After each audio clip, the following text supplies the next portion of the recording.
12월 13일 드디어 D-Day가 됐습니다. 이날이 어떤 날이냐면 원래는 모르드게와 유다인들이 다 죽어야 될 그날입니다. 그런데 그날에 실제로 죽은 건 모르드게의 대적들이에요. 모르드게의 원수들입니다. 그래서 1절에 이렇게 표현합니다. 아달월 곧 12째 달 13일은 왕의 어명을 시행하게 된 날이라. 유다인의 대적들이 그들을 제거하기를 바랐더니 유다인이 도리어 자기들을 미워하는 자들을 제거하게 된 그날에. 감격적인 이야기잖아요. 여러분, 하나님은 역전시키시는 하나님입니다. 아멘. 홍해 앞에서 다 죽어야 될 사람들이 누구냐면 모세와 이스라엘 백성들이에요. 그런데 실제로 홍해에 수장된 사람은 누구예요? 애굽의 군대들이 수장이 됐습니다. 다윗과 골리앗 싸움에서 죽어야 될 사람이 누구였냐면 다윗이었어요. 그런데 실제로 죽은 사람은 골리앗이잖아요. 사자굴에서 죽어야 했던 건 다니엘이었습니다. 그런데 그 사자굴에 실제로 죽은 건 누구냐면 다니엘의 대적들이에요. 십자가에서 죽으셔야 될 분이 예수님인데 실제로 그 십자가에서 죽으신 분이 아니에요.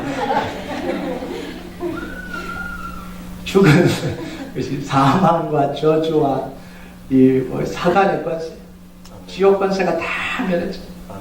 여러분, 여러분의 인생 속에서도요, 역전시키시는 하나님의 역사가 있길 주님의 이름으로 축복합니다. 아멘. 이게 우리에게 감격이잖아요. 이게 우리가 기도하는 감격이잖아요. 역전시키시는 하나님. 여러분 보세요. 1월 13일 날 유다인들을 다 죽이라는 이 어명이 선포됐습니다. 그리고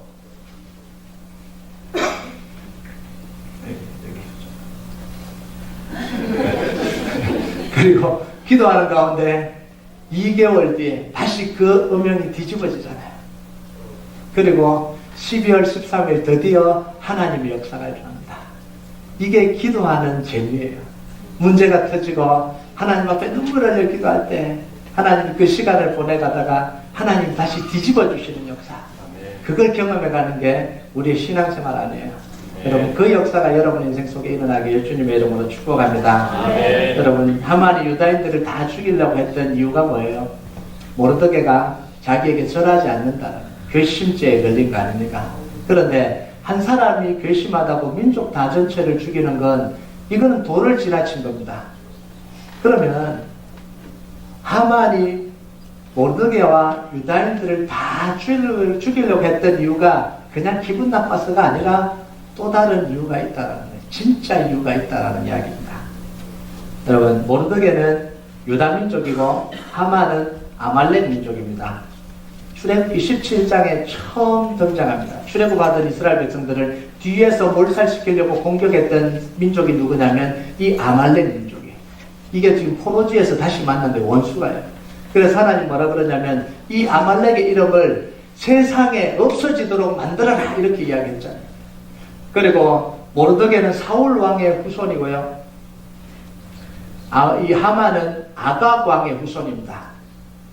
사무엘상 15장에 나오는 사건 아닙니까? 사울이 왕이 되고 난 뒤에 아말렉 사람을 다 진멸하라 그랬는데 이 사울 왕이 욕심이 생겨서 좋은 건 다 놔두고 아각 왕을 죽이지도 않고 살려놨습니다. 그것 때문에 사울 왕은 왕에서 폐위당하고요. 이 아각 왕은 사무엘 손에 죽게 됩니다. 이 원수의 민족이에요. 자, 이 전쟁을 보면 작게는 하만과 모르드게의 전쟁이고요. 조금 더 크게 보면 민족 대 민족의 전쟁입니다.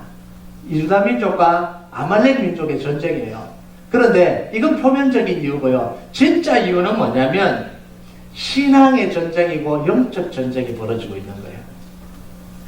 자, 하만은요, 우상 숭배자의 대표적인 인물입니다.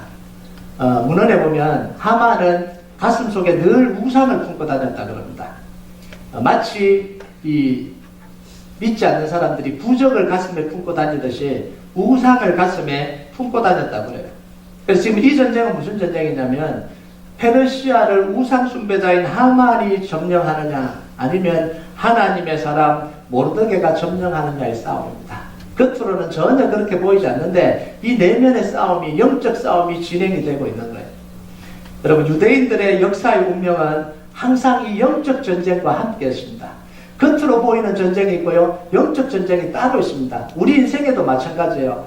우리 인생에 일어나는 문제는 겉으로 보이는 문제도 있지만 영적 전쟁의 문제가 훨씬 더 큽니다. 가정에서 불화가 일어나요.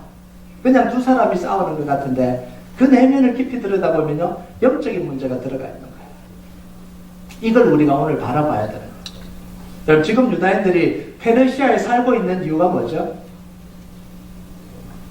영적 전쟁에서 패했기 때문에 지금 포로로 끌려와 있는 거예요. 여러분, 이스라엘 백성들이 잘 살다가 왜 바벨론에 망하게 됩니까? 신명기에 약속한 하나님의 법을 안 지켰기 때문에 그런 거예요. 우상 숭배하고 이 바알신을 섬기고 하나님을 떠났기 때문에 그 결과 영적 전쟁에서 진 거잖아요. 하나님을 선택하냐 우상을 선택하냐, 이 영적 전쟁에서 졌기 때문에 지금 페르시아에 지금 종살이하고 있는 거예요. 포로민으로 지금 살아가고 있는 겁니다. 여러분, 이스라엘 민족이 가장 잘 나갈 때가 언제였냐면 다윗 왕 때였습니다. 통틀어 이스라엘 역사에서 통틀어서 제일 이 견고하고 잘 나갈 때가 언제냐면 다윗 왕 때예요. 여러분, 하나님이 그 다윗 왕을 굉장히 좋아했습니다. 사도행전 13장 22절을 보면 우리 한번 읽어볼까요? 하나님이 이렇게 표현하십니다. 같이 읽겠습니다. 시작. 다윗을 왕으로 세우시고 정언하여 이르시되 내가 이새의 아들 다윗을 만나니 내 마음에 맞는 사람이라 내 뜻을 다 이루리라 하시더니. 아멘. 이 축복이 여러분에게도 있기를 원합니다. 아멘. 하나님의 마음에 들었다. 여러분, 사람 마음에 들기도 힘든데 하나님 마음에 드는 게 이게 쉽겠습니까? 그런데요, 사실은요, 사람 마음에 드는 것보다 하나님 마음에 드는 게 더 쉬워요. 왜냐하면 사람은 변덕을 자꾸 부리거든요. 근데 하나님은 변덕을 안 부려. 하나님은 정확하신 분이에요. 정확하게 뭘 원하는지 정확하게 말씀하시는, 그대로만 따라가면 하나님의 마음이 합한 사람이 되는 거예요. 여러분, 다윗의 어떤 모습이 하나님을 감동시켰어요? 왕이 되고 난 뒤에 다윗이 한 일을 보면 알아요. 다윗은 왕이 되고 난 뒤에 산당을 다 헐어버립니다. 우상 숭배하는 걸 다 없애버립니다. 바알과 아세라신을 다 태워버립니다. 깨끗하게 정리를 해요. 그리고 버려져 있던 하나님의 법궤를 다시 예루살렘으로 운반해 옵니다. 왜 운반해 올까요? 예배를 회복하기 위해서요. 하나님 신앙을 다시 회복하기 위해서요.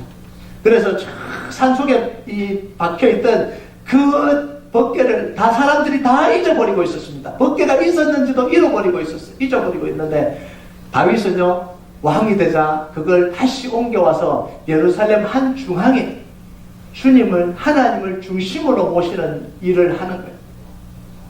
그러면서 이방신에게로 향했던 백성들의 마음을 다 하나님께로 돌이킵니다. 예배를 세우고요, 다시 하나님을 섬기는 신앙으로 돌이키고요, 전 나라가 하나님께로 돌아가게 만들었습니다. 한마디로 이야기하면 영적 전쟁에서 이긴 거예요. 우상과의 전쟁에서 이긴 겁니다.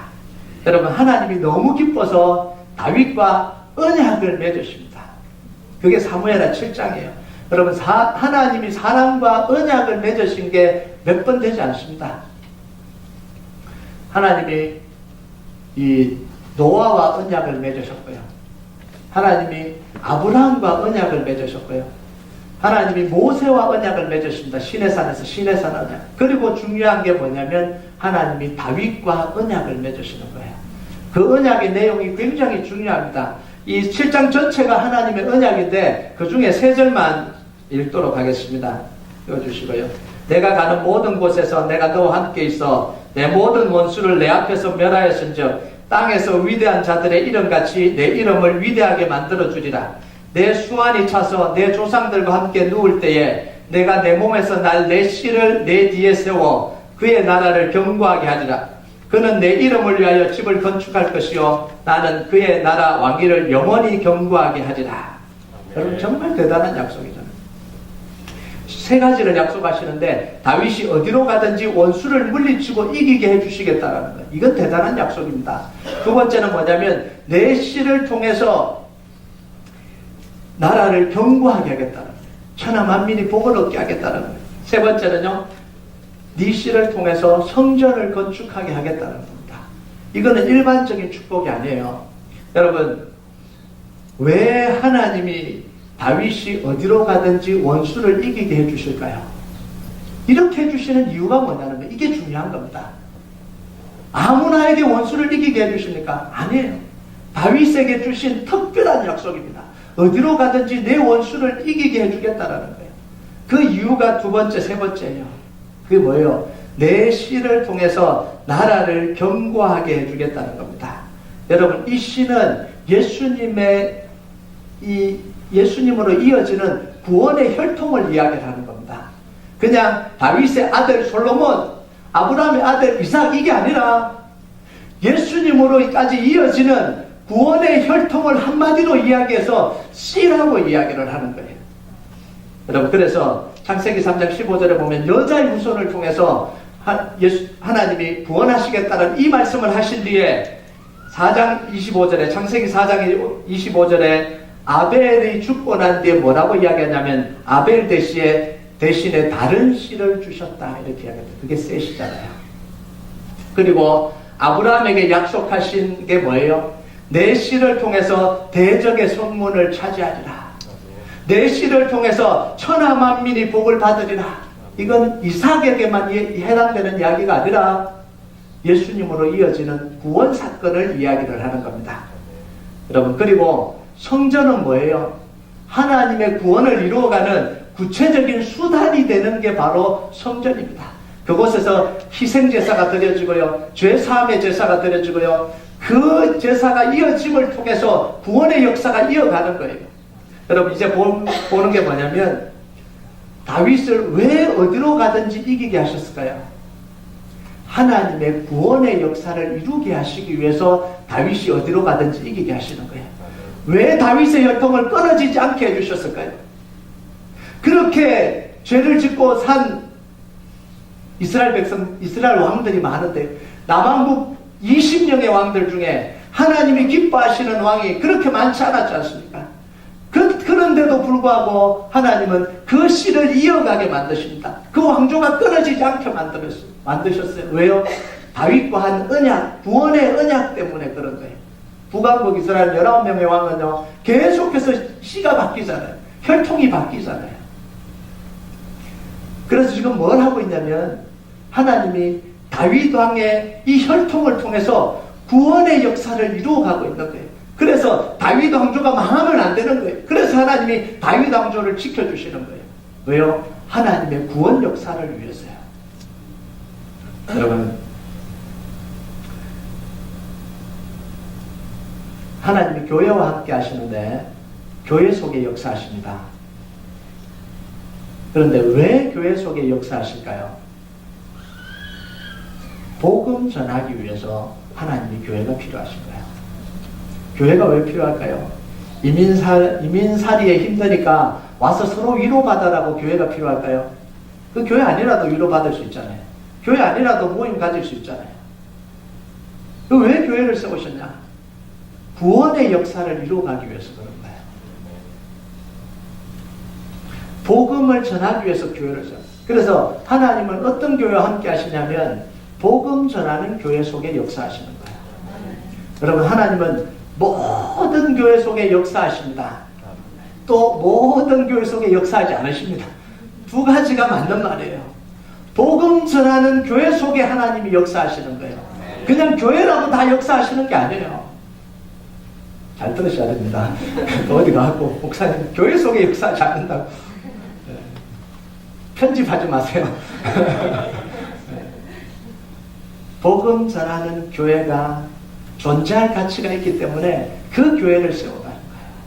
여러분 보세요. 초대교회는요, 연약한 교회였습니다. 약한 교회였어요. 박해받으면서 지하에서 모인 교회였습니다. 그런데 그 교회의 특징이 뭐예요? 복음 전하는 교회. 끊임없이 복음 전하는 교회. 그러니까 그 박해와 핍박 속에서도 하나님이 지켜가시잖아요. 온갖 기적을 다 일으켜서 하나님이 지켜가시는 거예요. 그런데 로마 국교가 되고 난 뒤에 기독교는 어떻게 됩니까? 복음 전하지 않는 교회. 중세교회가 어떻게 됐습니까? 복음 전하지 않는 교회입니다. 교권을 지키는 교회잖아요. 자기의 파워를 지키는 교회잖아요. 그 교회 속에 하나님이 함께 하실 수가 없잖아요. 그러니까 무너져 가는 거예요. 여러분, 우리 교회가요, 끝까지 복음 전해가는 교회가 되기를 주님의 이름으로 축복합니다. 아멘. 신교도 해야 되고 성김도 해야 되고 봉사도 해야 되지만 가장 중요한 게 뭐냐면 복음 전하는 게 우리 교회의 최우선의 목표입니다. 여러분, 큰 용사라고 불렀던 이 기도원을 한번 볼까요? 300명으로 미디안 군대 13만 5천 명을 이겼습니다. 우와, 대단한 거예요. 300명으로 어떻게 13만 5천 명을 이깁니까? 우리는 여기에만 관심이 있어요. 어떻게 하면 우리가 300명으로 13만 5천을 이길까? 여기에만 관심이 있잖아요. 내 작은 힘으로 어떻게 이 큰 일을 성취할까? 하나님 나에게도 기도원 같은 능력을 주시옵소서. 아멘. 네. 이런 게 우리의 관심이잖아요. 하나님 다윗처럼 골리앗을 무너뜨리게 해주십시오. 아멘. 이러잖아요. 그런데요, 정말 중요한 건 300명으로 13만 5천을 무너뜨린 게 아니라 왜 하나님이 기도원에게 300명을 데리고 13만 5천 명을 무너뜨리게 하셨냐가 중요한 거잖아요. 하나님은 이유 없이 행하는 일이 한 번도 없습니다. 하나님 기도원에게 300명으로 13만 5천 명을 무너뜨렸으니까 나도 무너뜨리게 해주십시오. 무너질까요? 안 무너질까요?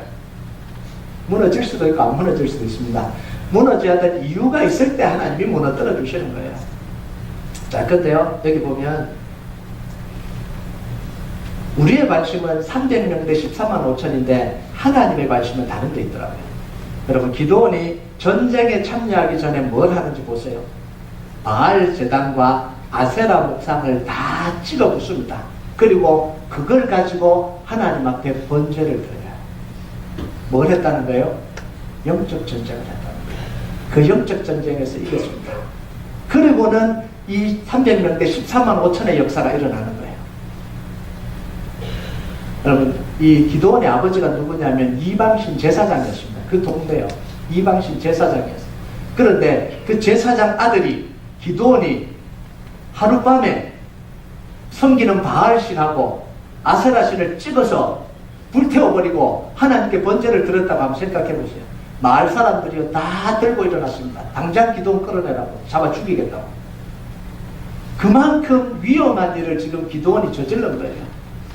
그러니까 이 아버지도 참 대단한 사람이에요. 바알신 제사장인데 사람들이 기도원 죽인다 그러니까 뭐라고 이야기했냐면, 그러면 그 바알이 신이면 신이 직접 기도원 죽이게 하라는 거예요. 맞는 말이잖아요. 그래서 신을 무너뜨렸으니까. 그러면서 하나님께로 돌아옵니다. 이 기도원은요, 자기가 하나님께 신앙을 고백할 뿐만 아니라 아버지를 돌려놓는 역사가 일어나는 거예요. 이미 이 13만 5천과 전쟁하기 전에 영적 전쟁이 벌어지고 있는 거예요. 여러분, 영적으로 깨어있을 때요, 하나님이 이스라엘을 가장 강력한 나라로 만드셨습니다. 우리는 드러난 모습을 보는데요, 하나님은 우리의 영적인 상태를 보십니다. 이게 하나님의 역사예요. 겉으로 드러나는 모습과 우리의 모습이 달라요. 하나님은 어떤 사람을 사용하겠습니까? 겉으로 번지르르한 사람을 사용하지 않습니다. 기도하고 영적 전쟁을 할 준비가 된 사람들을 사용하시는 거예요. 제가 금요일 날도 이야기했습니다. 남북대 정상회담이 이루어지고요, 스포타이트가 다 사람들에게 가는데, 저는 이 하나님의 관심이 어디에 가 있냐면 북한에 있는 지하교회 성도들에게 가 있다고 저는 그 생각이 나요. 사람들이 이룬 게 아니잖아요. 하나님이 이루 가시는데 뭐 때문에요? 65년 동안 그곳에서 무릎 꿇고 기도한 이 지하교회 성도들의 기도와 눈물을 보시고 하나님이 이루 가신 거예요. 이스라엘 백성들은 눈물과 기도를 보시고 고레스 왕을 통해서, 전혀 하나님과 상관없는 고레스 왕을 통해서 이 포로 귀환의 역사가 일어나잖아요. 여러분, 이 시대의 역사가요, 강대국에 가서 강대국에서 움직여지는 것 같은데 아니에요. 하나님의 손에 의해서 움직여집니다. 아멘. 그 눈물의 기도를 통해서요. 여러분, 이스라엘에서요, 가장 실패한 왕이 누구냐면 솔로몬입니다. 의아하시죠? 솔로몬이 얼마나 대단한 왕인데. 겉으로 보면 가장 화려했던 시대가 솔로몬 시대예요. 영토를 넓히고 태평성대를 이루었고요, 경제적으로도 가장 부유했고요, 은과 금이 땅에 돌에 치듯이 치였다고 하는 시대가 그 시대입니다. 군사력으로 주변 나라들을 다 압도했고요. 이집트가 대단한 나라 아닙니까? 이집트의 이 공주와 정략 결혼을 시킬 만큼 대단한 나라입니다. 여러분, 이집트의 공주가 솔로몬과 결혼했으니까 누가 대단한 나라예요? 공주가 오는 나라가 대단한 나라니까 가는 나라가 대단한 나라예요. 네. 이집트가 지금 솔로몬에게 정략 결혼을 하자고 해서 좀 봐달라 이거예요. 이 정도로 강력해졌습니다. 여러분, 그런데 영적으로 철저하게 실패한 왕이 누구냐면 솔로몬이에요. 이집트에서 말을 들여와서 교역을 하면서 이문을 엄청나게 남겼습니다. 그런데 그 말과 함께 뭐가 들어오냐면 말만 들어오는 게 아니에요. 이집트에 문물과 풍속과 종교가 들어와서 이스라엘 신앙을 약화시키기 시작했습니다. 돈은 많아졌는데 신앙이 무너지기 시작했어요. 여러분, 정략 결혼을 시켰습니다. 정략 결혼을 통해서 나라가 안정이 됐습니다. 다 정략 결혼을 하니까 나라가 얼마나 안정이 됐겠습니까? 정치적으로 얼마나 안정이 됐겠어요. 그런데 정략 결혼을 할 때 공주 한 명 들어옵니까? 아니에요. 그 나라 신들도 같이 들어옵니다. 그 나라 제사장도 같이 들어와. 이방 제사장도 같이 들어옵니다. 그래서 솔로몬이 이방 여인을 위해서 뭘 했다고요? 이방 신전을 지었다. 그 신전에 누가 있냐면 이방 신 제사장과 이방 신을 섬기는 의식이 계속해서 이루어지는 거예요. 솔로몬의 후궁이 몇 명이죠? 1000명. 1000명이 대부분 다 보니까 정략 결혼이에요. 1000명의 후궁들이 들어왔다는 건 이방 신이 몇 개 들어왔다는 거예요? 1000개 들어왔다. 1000개. 예루살렘 도성에요. 1000개의 우상이 들어왔다 이런 이야기입니다. 성전 하나 지어놓고 1000개 우상을 끌어들인 사람이 누구냐면 솔로몬이에요. 여러분, 이스라엘 역사는요, 이 솔로몬이 끌어들인 우상과의 전쟁이었습니다. 여러분, 한번 읽어보세요. 열왕기 상하, 역대 상하를 읽어보면요, 늘 왕이 세워지면 산당과의 전쟁이에요. 산당을 처리했냐 안 처리했냐, 우상을 무너뜨렸냐 안 무너뜨렸냐, 이 전쟁을 하다가 목숨을 잃은 왕도 있고요. 이 전쟁을 하다가 다 합니다. 결국은 솔로몬이 끌어들인 이 우상을 이스라엘 밖으로 몰아내지 못해서 무너진 게 이게 이스라엘이에요. 이게 현실이에요. 영적 전쟁에서 져버립니다. 여러분, 자기가 원하는 걸 얻기 위해서요, 성공을 위해서 신앙을 소홀히 하거나 신앙을 포기하는 건요, 이런 사람들이 종종 있어요. 정말 어리석은 일입니다. 내가 원하는 걸 얻기 위해서 신앙을 약화시키면서까지 지금 내가 원하는 걸 얻는 건, 이건 정말 어리석은 일이에요. 여러분, 신앙을 잃어버리는 순간 우리는 모든 걸 다 잃어버리게 됩니다. 지금 작은 걸 양보하면 요만큼은 되겠지, 요만큼 양보하면 되겠지, 그러다가 다 잃어버리는 게 우리의 삶이에요. 여러분, 한 번쯤 경험하세요. 그때 내가 조금 양보한다고 생각했는데, 요거 이 정도는 괜찮다고 생각했는데 1년이 지나고 2년이 지나고 보니까 내 신앙이 다 무너져 있는 걸 경험하게 됩니다. 그때 내가 한번 조금 양보한 것 때문에 완전히 와르르 무너져. 여러분, 공부하는 게 여러분에게 가장 큰 문제죠. 먹고 사는 게 여러분에게 가장 큰 문제죠. 그걸 위해서 하나씩 내 신앙을 양보하다 보면요, 결국 우리는 신앙생활에서 참패를 당하게 됩니다. 그 양보한 것 때문에 내가 무너져 있는 나를 발견하게 될 때가 옵니다. 여러분, 이스라엘이 왜 무너졌냐면요, 하나씩 양보하다가 결국은 무너져요. 이 정도쯤은 되겠지, 이건 괜찮겠지, 그러다가 결국은 우상이 하나님을 대체해버린 거예요. 여러분, 유대인들이요, 그래서 포로로 잡혀갔잖아요. 포로로 잡혀가서 얼마나 힘들었겠어요. 예루살렘에 살 때도 힘들었는데 포로 생활은 얼마나 힘들었겠어요. 먹고 사는 문제가 얼마나 힘들었겠어요. 그런데도 그들이 포기하지 않았던 게 있습니다. 그게 뭔지 아세요? 신앙이에요. 예루살렘에 있을 때는 다 양보했는데 포로기에 와서 포기하지 않았던 게, 양보하지 않았던 게 뭐냐면 신앙입니다. 회당을 중심으로 해서요, 모여서 말씀을 읽고 기도하는 것, 이걸 생명처럼 지켜갔습니다. 왜냐하면 자기들이 나라를 잃은 이유를 알거든요. 양보하다 보니 나라까지 잃어버린 신세가 된 거예요. 그러면서 거기서 회개하고 돌이켜서 하나님을 섬기기 시작하는데요, 그곳에서 신앙의 꽃이 피기 시작하는 거예요.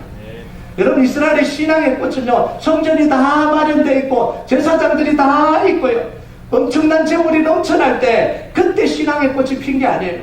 다 잃어버리고 포로지로 가서 안식일도 지키지 못하게 핍박하는 그 현장에서 신앙의 꽃을 피워갑니다.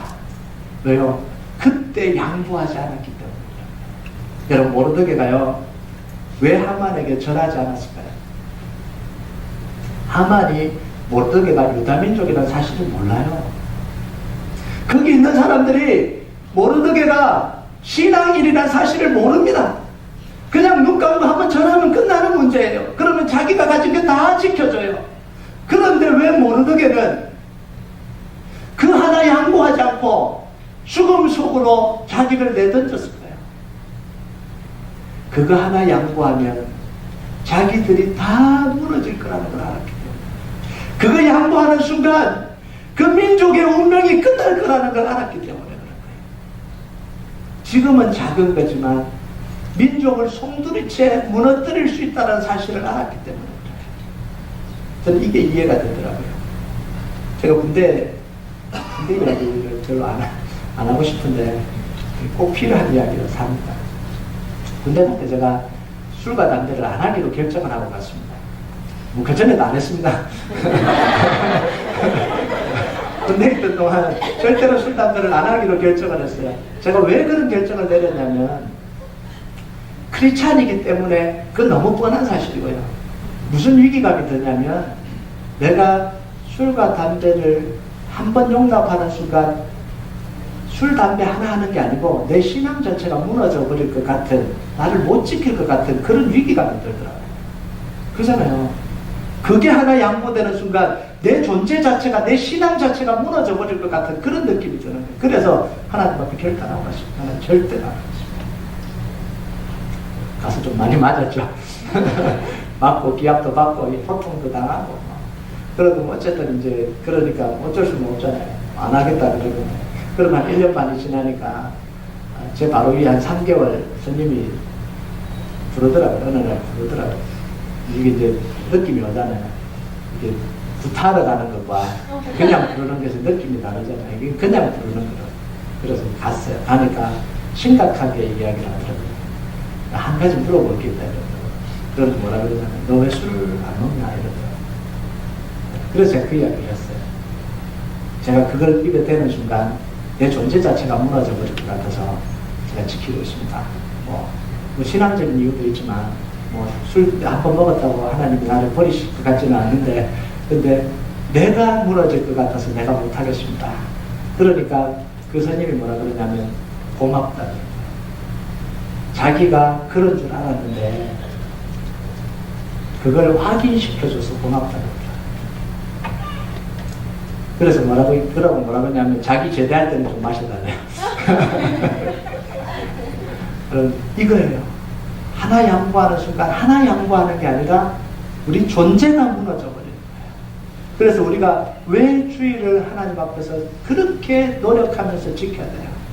왜 기도 시간을 그렇게 지켜가야 됩니까? 그게 무너지는 순간 제 존재가 무너져 버립니다.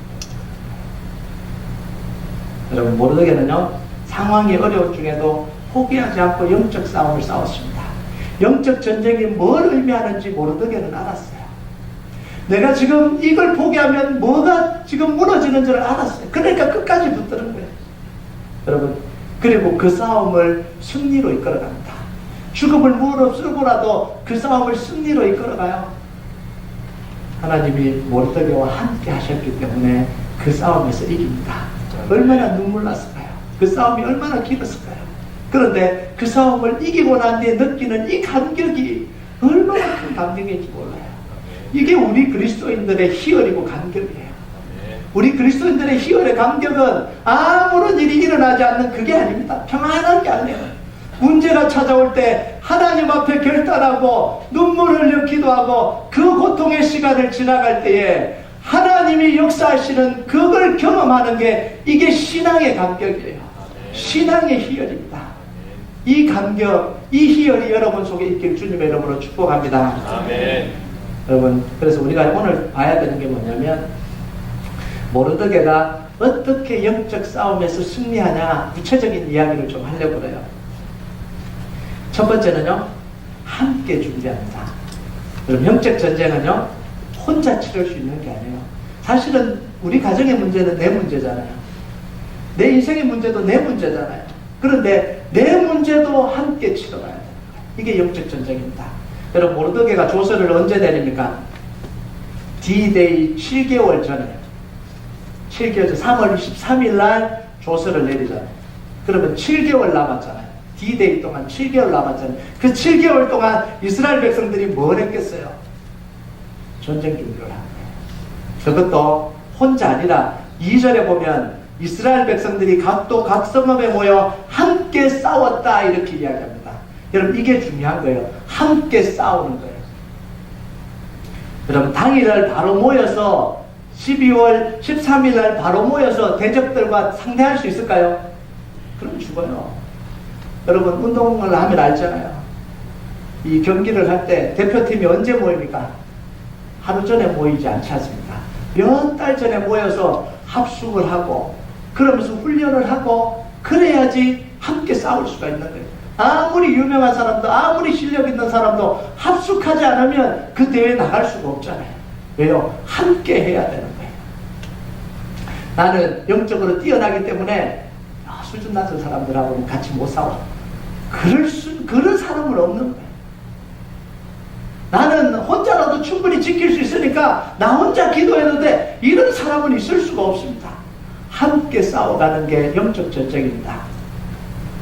여러분, 영적 전쟁을 하는데요, 왜 함께 하는 게 중요하냐면 모이는 곳에 힘이 있기 때문입니다. 히브리서 10장 25절 한번 볼까요? 히브리서 10장 25절 같이 한번 읽겠습니다. 시작. 모이기를 피하는 어떤 사람들의 습관과 같이 하지 말고 오직 권하여 그날이 가까움을 볼수록 더욱 그리하자. 모이기를 피하는 사람들의 습관과 같이 하지 말라. 그날이 가까움을 볼수록 더욱 그리하자. 이 말 안에 포함된 게 뭐예요? 그날이 가까움을 볼수록 모이기를 피하는 역사가 일어난다, 이런 이야기입니다. 안 모이려고 한다는 겁니다. 지금만 봐도 그렇지 않습니까? 지금만 봐도 안 모이려고 그래요. 네. 사탄은요, 우리를 모이지를 못하게 만듭니다. 시기하고 질투하고 반목하고 갈등하게 해서 모이는 것에 회의를 품게 만듭니다. 모이면 뭐하나 이런 생각을 가지게 만들어요. 여러분, 그럴 때일수록 더 모여야 됩니다. 여러분, 믿으십니까? 네. 여러분, 가지 모임을 하다 보면 여러분, 모여야 될 이유보다 안 모여야 될 이유가 더 많지 않습니까? 네. 가지 모임 들어가기 싫어. 네. 이거 안 모였으면 좋겠어요. 가면 이상한 이야기하고 은혜 안 되는 이야기하고, 어떤 사람은 삶을 나누고 싶은데 삶을 안 나누고, 어떤 사람은 말씀을 나누고 싶은데 말씀을 안 나누고, 어떤 사람은 정말 내가 같이 뜨겁게 기도하고 싶은데 기도도 안 하고, 이런 모임을 하면 뭐해? 이런 마음이 들 때도 있어요. 여러분, 그럴 때일수록 열심히 모여야 됩니다. 왜 아멘 안 하시죠? 그럴 때일수록 더 모여서 그 모임을 영적인 모임으로 만드는 축복이 있기를 바랍니다. 아멘. 여러분, 하나님의 일은요, 하나님의 일은 다 좋아서 하는 게 없어요. 방해를 이겨야 하나님의 역사가 일어납니다. 여러분, 우리 늘 영적 공격이라 그러잖아요. 왜 영적 공격이라 그러면서 영적 공격만 하면 안 하려고 그러십니까? 영적 공격이 오면 이건 공격이구나, 이거는 내가 이겨버려야 되겠다, 아멘. 이 마음이 여러분 속에 일어나길 주님의 이름으로 축복합니다. 아멘. 그래서 앞으로는 저한테 와서 목사님, 가족 모임 들어가기 싫어요. 목사님, 이런 거 싫어요. 이런 것 안 했으면 좋겠어요. 한다는 이야기가 아니라 안 했으면 좋겠어요. 그러지 마시고요.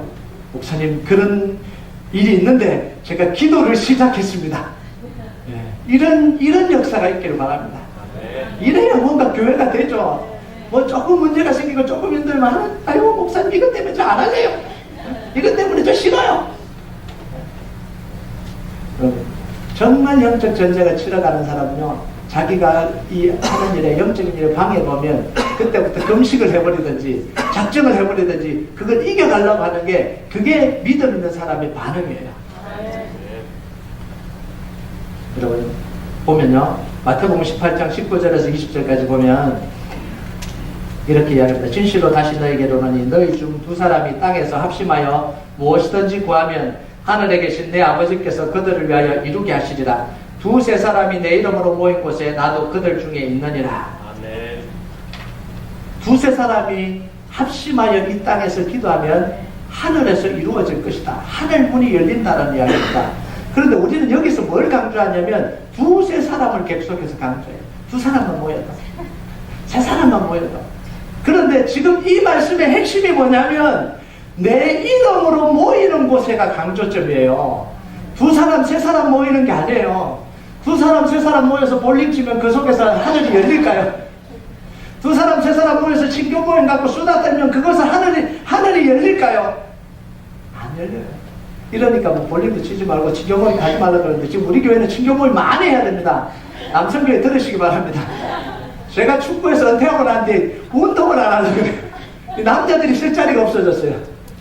오늘부터 신교 모임, 운동 모임이 계속해서 일어나길 축복합니다. 아멘. 제가 안 가더라도 좀 하십시오. 어디 다 제가 어떻게 갑니까? 제가 속이 타 죽겠어요. 이 축구대회 하면 늘 1등하고 이러던 교회가 축구대회 나갈 사람이 없어요. 신교 모임이 계속해서 일어나야 됩니다. 이게 중요한 거예요. 이걸 하지 말아야 된다는 게 아니라 이게 활발하게 일어나야 돼요. 그런데 더 중요한 건 뭐예요? 그것보다 더 중요한 건 예수님의 이름으로 모이는 모임이에요. 그 속에는 하나님의 역사가 일어나거든요. 아멘. 그 속에는 하늘문이 열리거든요. 아멘. 그래서 우리가 새벽에 모이고 예수 이름으로 모이는 모임이 뭐예요? 새벽 기도, 가지 모임, 금요 회복 집회, 주일 예배, 기회만 있으면 모이시기 바랍니다. 예수님의 이름으로 모이는 그곳에 하늘문이 열리는 역사가 일어나는 거예요. 아멘. 그 속에 하나님의 역사가 일어나는 거예요. 아멘. 여러분 두 번째는 영적 도움은요. 영적 전쟁은 도움이 필요합니다. 혼자 못해요. 유대인들이 전쟁을 치를 때 모르드게가 뭐합니까? 지방관들을 다 이 설득을 효과적으로 유대인들을 돕도록 만듭니다. 3절을 보면 각 지방 모든 지방관과 대신들과 총독들과 왕의 사물을 보는 자들이 모르드게를 두려워함으로 유다인을 도우니, 이런 모르드게가 관리를 움직여서 뒤에서 지원하도록 만드는 거예요. 여러분 전쟁을 할 때 보병만 가지고 전쟁을 못하지 않습니까? 포병도 있어야 되고 공군도 있어야 됩니다. 폭격을 해줘야 거기서 보병이 이제 들어가서 전쟁을 이제 나머지 전쟁을 치르잖아요. 여러분 이게 뭐냐면 중보기도입니다. 중보기도는요. 중보기도는 뭐냐면 여기서 대포를 쏘는 거예요. 중보기도의 대포를 팍 쏘면은 저 한국에 가서 빡 떨어지고, 중보기도의 대포를 쏘면 저 아프리카에서 뻥 떨어지고. 그러니까 여기서 기도하는데 역사는 어디에서 일어나냐면 동서남북에서 일어나는 거예요. 이게 중보기도의 능력입니다. 아멘. 이 대포를 쏠 때 이 좌표를 딱 맞추면 빵 쏘면 가서 그 좌표에 딱 떨어지잖아요. 우리가 기도할 때, 중보기도할 때 좌표를 맞추는 거예요. 오늘은 선교사님들을 위해서 좌표를 맞추고 새벽에 그렇게 기도하잖아요.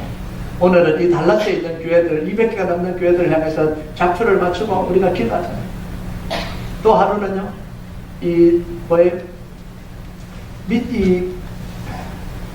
말이 안 나네. 우리 성도들을 위해서, 우리 금요일마다 성도들의 필요를 위해서 우리가 좌표를 맞추고 기도하잖아요. 여러분 그 기도가 얼마나 능력이 있는지 여러분 모릅니다. 이 기도가 능력 있는 기도예요. 여러분 성령님이 역사하는 교회의 특징이 뭐냐면 중보기도가 강력하게 일어난다는 거예요. 이게 성령님이 역사하시는 교회입니다. 여러분 서로를 위해서 중보하고 교회를 위해서 중보하는 거예요. 여러분 예루살렘 초대교회에 일어났던 역사가 뭐냐면 중보기도의 역사가 일어난 겁니다. 오순절에도 기도의 역사가 일어났는데 그때로 그친 게 아니라 계속해서 기도의 역사가 일어났습니다. 사도행전 2장 42절에 보면 그들이 사도의 가르침을 받아 서로 교제하고 떡을 떼며 오로지 기도하기를 힘쓰니라. 아멘. 자 보세요. 그들이 사도의 가르침을 받아서 교제했죠. 신경모임 하라는 거예요. 교제하고 떡을 떼고 먹는 모임도 해야 됩니다. 먹기만 먹냐 이러지 마세요. 먹는 것도 중요한 거예요. 그런데 그 다음 뭐예요? 오로지 기도하기로 힘쓰리라. 그런데 오로지 먹기를 힘쓰리라 이러면 안 되는 거예요. 오로지 징계하기를 힘쓰리라 안 그랬습니다. 먹고 즐기고 교제하지만 오로지 한 것 하나밖에 없어요. 뭐예요? 기도하기. 그럼 오로지 먹기를 힘쓰는 교회는 망하는 교회. 오로지 기도하는 교회가 되길 주님의 이름으로 축복합니다. 여러분, 그런데요, 내가 기도할 시간도 없는데 무슨 중보 기도를 하냐 이런 사람이 있어요. 내 기도할 시간도 없는데, 맞는 이야기입니다. 내 기도할 시간도 없는데 무슨 중보 기도를 하냐. 여러분, 자기가 자기 기도를 하는 건 손해예요. 자기가 자기 기도를 하는 건 손해보는 일입니다. 어리석을 해주시네요. 다윗이 하나님을 위해서 살 때 하나님은 뭐 하십니까? 다윗을 위해서 사십니다. 이게 중보기도원이에요. 다윗이 오직 하나님만 바라보고 살았어요. 그러니까 하나님이 다윗을 위해서 온갖 일을 다 이루어주시는 거예요.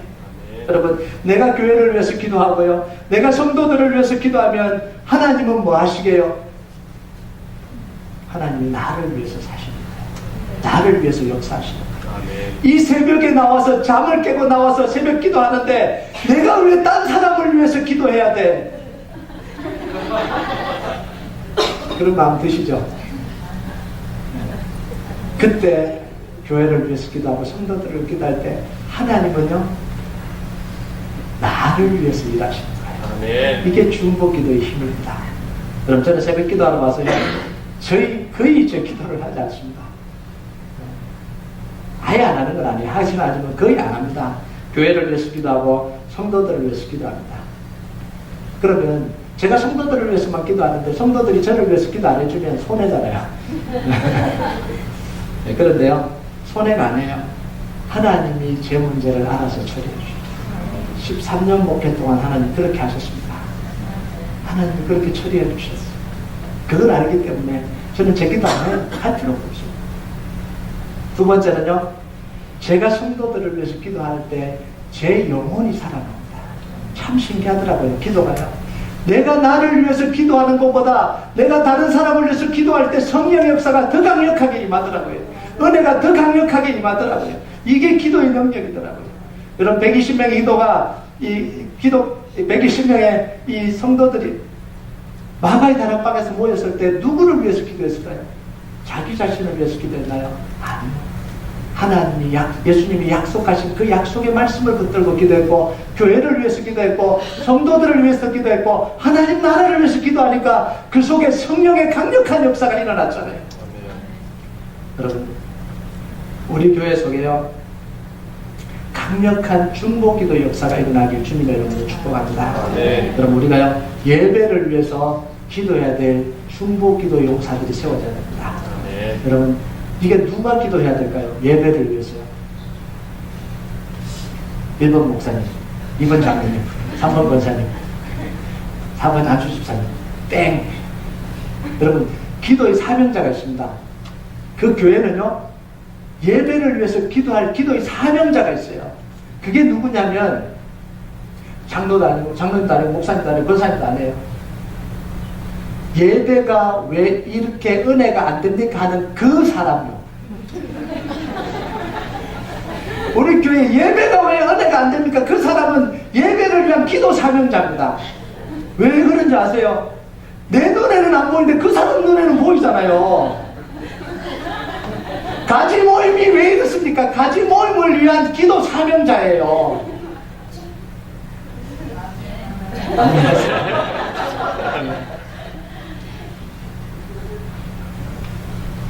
우리 목사님이 마음에 안 든다. 그 사람은 목회자를 위한 기도 사명자입니다. 네. 여러분, 정말이에요. 다른 사람 눈에는 안 보이는데 자기 눈에는 보이니까 그럼 누가 기도해야 되는 거예요? 보이는 사람이 기도해야 되는 거 아니에요? 네. 그 은혜를 하나님이 특별하게 여러분에게 주신 거예요. 그걸 보일 수 있도록 특별하게 은혜를 주신 거예요. 그러니까 그 은혜를 사장시키지 마시고요, 그 은혜를 사용하는 축복이 있길 바랍니다. 제가 농담처럼 했지만요, 진짜예요. 그 기도가 시작이 되면요, 예배도 바뀌고 가지모임도 바뀌고 본인도 바뀌어집니다. 하나님의 은혜가 강력합니다. 그럼 세 번째 영적 전쟁은 사리사욕을 취한 게 아니라는 거예요. 여러분 10절, 15절, 16절에 보면 계속해서 강조하는 게 뭐예요? 그 재산에는 손대지 않아야 된다. 다 진멸해서 재산을 다 가져갈 수 있는데도 불구하고 재산에는 손대지 않아야 된다. 여러분, 우리 신앙생활은요, 영적 전쟁은 사리사욕을 위해서 영적 전쟁을 하는 게 아닙니다. 우리가 교회 나와서 신앙생활하는 건 내 것을 챙기려고 하는 게 아니에요. 교회가 오히려 오는 건 나눠주기 위한 거예요. 내 것을 나눠주기 위해서 오는 것이 교회고요. 교회는 우리의 것을 가지고 나누는 게 교회입니다. 내가 일주일 동안 하나님께 받았던 은혜를 나누는 게 이게 주일입니다. 여러분, 나눌 은혜가 있으십니까? 내가 받았던 감동의 말씀을, 은혜의 말씀을, 약속의 말씀을 나누는 게 이게 주일입니다. 위에서 서로를 위해서 기도해 주는 게 주일입니다. 서로를 위해서 격려해 주는 게 이게 주일입니다. 교회는요, 철저하게 신앙 공동체가 되어야 됩니다. 여러분, 내가 나누어 주는 게요, 이게 얼마나 큰 은혜가 되신다 아십니까? 삶의 현장에서 우리가 살아갈 때 얼마나 힘듭니까? 오늘도 힘들다, 어렵다, 내 신앙을 좀 양보하고 살아야지, 이렇게 왔는데 가지모임에 누가 제가 이런 일이 있었는데 하나님 앞에 기도하고 결단했더니 하나님 이렇게 하셨습니다. 그때요, 그 듣는 사람들이 충격을 받아요. 아이고, 권사님이 저렇게 살고 계신데 나는 또 딴 생각을 했구나. 이제 교회 온 분이 저런 이야기를 나누는데 나는 5년, 10년 동안 뭐 했나, 이런 생각이 들잖아요. 저 교회 와서요, 우리 성도들의 신앙의 고백을 들으면 가끔씩 제가 정신을 차릴 때가 있어요. 목사인데도 불구하고 너무 어려우면요, 인간적인 생각을 할 때가 있어요. 그런 눈으로 쳐다보지 마세요. 목사도 인간적인 생각 할 수 있어요. 그럴 때가 있어요. 그러면서 막 고민하고 왔는데 우리 권사님, 집사님, 우리 성도들이, 목사님 제가 이런 어려운 일이 있었는데 믿음으로 살려고요. 그러면요, 제가 갑자기 막 충격을 받아요. 아, 아니구나 이거. 다시 내가 다잡고요. 다시 하나님 앞에 붙들어야 되는구나. 다시 무릎 꿇어야 되는구나. 이번 주에도 여러 번 그런 일이 있었습니다. 이 이야기하는 것도 여러 번 세상적인 생각했다고 그러죠. 그게 나눔의 은혜예요. 여러분, 기도하고 말씀 공부하고 예배드리고 성령님이 교회를 이끌어가게 하셔야 됩니다. 성령님이 교회를 이끌어가게 방식이 뭐예요? 우리를 하나님에게 내어드리는 거예요. 성령님이 이끌어가야지, 사람들이 이끌어가면 교회가 망해요. 목사가 이끌어가도 안 되고, 성도들이 이끌어가도 안 되고, 목소리 큰 사람이 이끌어가도 안 되고, 성령님이 이끌어가시는 교회가 돼야 되는 거예요. 그걸 위해서 우리가 온전하게 다 순종하는, 그곳에 하나님의 은혜가 임하는 거 아니에요? 여러분, 그래서요, 성령님이 아니라 다른 것이 인도하면 교회가 죽어요. 그래서 철저하게 우리는요, 교회를 신앙의 순수한 공동체로 만들어가야 돼요. 이게 우리 사명이에요. 그럼 시골에요, 우리 시골에 동네에 가면 마을 운물이 있습니다. 공동 운물이 있어요. 그 공동 운물은요, 모든 사람들이 길러가는 운물이에요. 그래서 마을 사람들은요, 그 운물을 마르지 않도록, 오염되지 않도록 모든 사람들이 지킵니다. 누가 그 우물에 오물을 던져놓을까 감시를 하고요.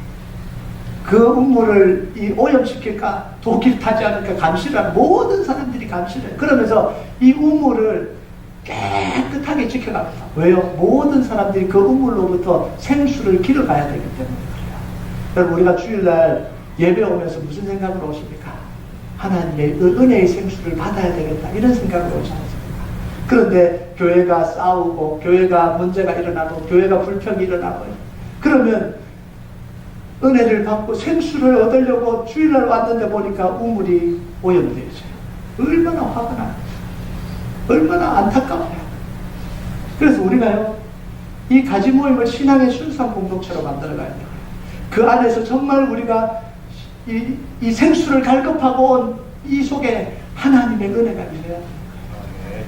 여러분, 예배 속에 이 순수한 신앙 공동체가 지켜져야 되는 거예요. 얼마나 많은 사람들이 이 주일을 사모하고 옵니까? 힘겨운 삶의 현장 속에서 무너지려고 그러다가 다시 붙들고 예배로 가면, 말씀을 들으면, 은혜 속을, 하나님의 은혜를 받으면 내가 다시 힘이 나겠지. 그러고 기대하고 오는데 이 교회가 다 오염되어 있다고 생각해 보세요. 얼마나 이 안타까운 일이에요. 그래서 우리 사명이 뭐냐면, 우리 사명이요, 교회를 순수한 공동체로 만들어가는 거예요. 신앙 공동체로 만들어가는 거예요. 말씀이 나눠지는 공동체로 만들어가야 되는 거예요. 그게 우리가 할 일입니다.